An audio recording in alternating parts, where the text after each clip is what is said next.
Good evening. How are you? It's a nice Sunday. I spend most of it indoors working on cases, but I have a lecture I'm giving on Tuesday, mostly on evidence, and I got interested in reviewing it for myself. It's one of the key aspects of being a trial lawyer, what should get in evidence or not get in evidence as you're trying to carry your burden of persuasion.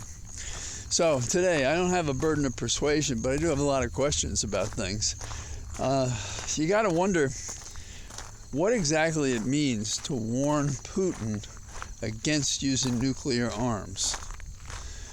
The notion of a nuclear confrontation was the theory of MAD, that is mutually assured destruction, that should discourage us from thinking about nuclear weapons.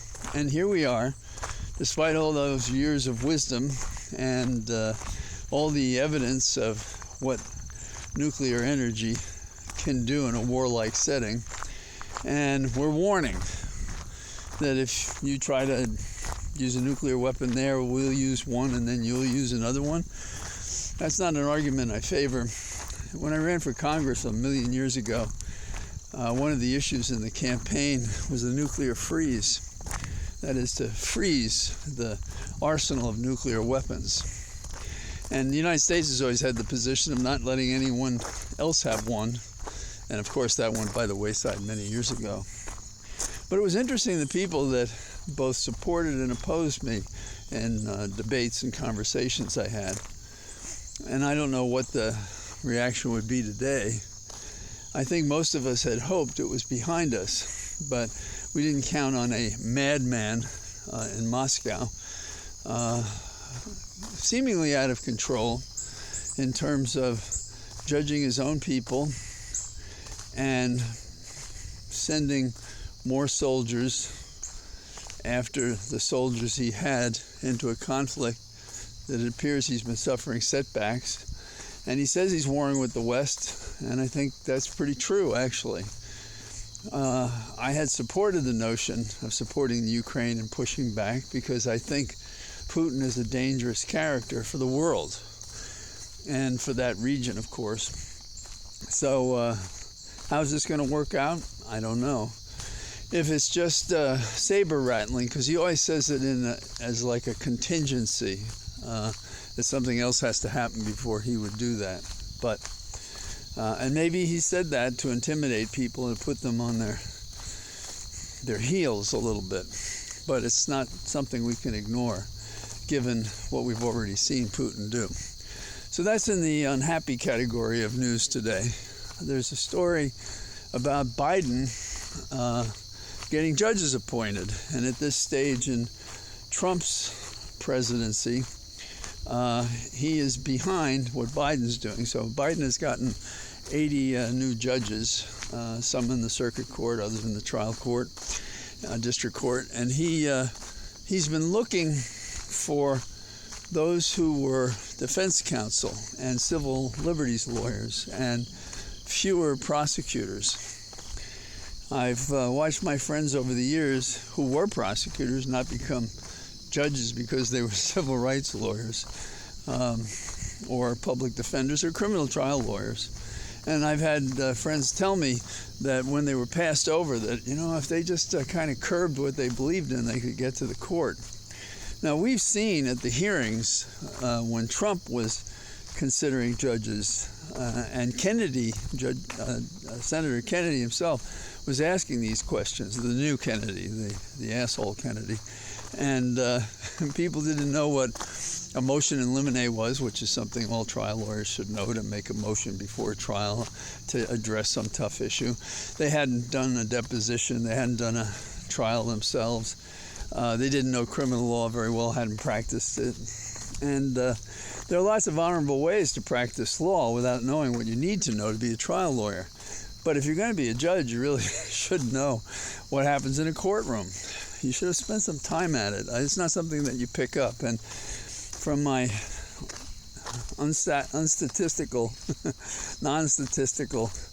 observation of judges without that background, you have to immerse yourself in it, and maybe you don't know what experience you have that makes you good judge material. But I've seen some of the best, and Trump did not appoint the best. Latest exemplar gracia, I give you loose cannon in the crazy document case down in Florida. We have some interesting stories. I guess it's we have Cheney, Liz Cheney, said she may campaign for Democrats. It's an interesting idea. I resist thinking that any Republican is our savior because I don't know, they're just bloodless people. So I am grateful and I'm glad that she's taken the position she has about Trump. I don't know what it means yet in the midterms, and I wish the Democrats were as strong as she was. One of the last things that concerned me is Schiff was on the air today talking about the January 6th committee, and he was saying that he supported a referral, meaning a referral for prosecution. I don't think that this committee will amount to anything but a propaganda machine, in the opinions of people other than myself, if they do not make a referral. And some may say the referral is political, but in the current environment, given the developments in courts and searches and people who are coming forward and talking, I think it speaks well of a referral. And anything less than that means the committee, well, what is the passage from the Bible? Full of sound and fury, signifying nothing. Consider the past reports. They've been inadequate, incomplete. They resulted in no reform. Been pretty sad. And somewhere, in my opinion, downright misleading. I think of the report after the Kennedy assassination, JFK. And so here we have had tremendous hearings that I think summarize well what these criminals, traitors, had done to our country.